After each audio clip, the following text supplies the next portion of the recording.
حتعلم إشارة علشان إذا شفت أصم، لكن خلونا ندردش. أعرفكم بنفسي، أنا أخوكم حبيب إبراهيم الحبيب، أحمل درجة البكالوريوس والماجستير في مجال تربية وتعليم الأشخاص وضعاف السمع من جامعة الملك سعود. هذه طبعا الحين الشيء اللي ما يحبونه الناس، بنطلع ناس تأشر. أنا مرة قلت كذا بنطلع ناس تأشر، ما لقيتهم، ما شفتهم يوم ثاني، فما راح نطلع أحد عشان تجون. واستخدام اليد في قضية التعبير. اللي خريج الثانوي الأصم يوازي أي صف في التعليم الأصم، فلهذا الأصم لما يجي يأشر بهالجملة تحديدا بيقول لك خلاص شفت الإشارة هذه، هو اللي إيش بيكتبها هذا الحال. كم نقطة تاء، كم نقطة ثاء. اللي يبغى يعيد يقول لي كذا، اللي يقول كذا بعيد. أعيد؟ طيب.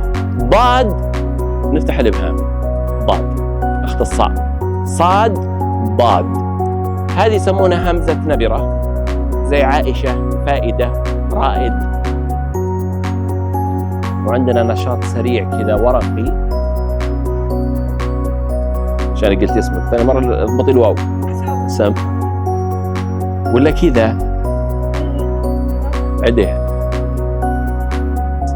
بطفة. ها ايوه كويس، انت توك جايه كويس، لقطت الاسم، كثر خيرك. ممتاز، ايوه يعطيك العافيه.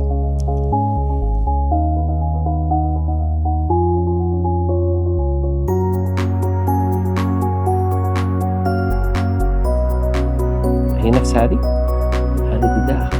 لا عرفتها؟ خلصتي؟ لأن شلون أنا قلت تنتظر ردة فعلي عشان تثبت، فما ينفع الحركات دي. ممتاز ما شاء الله.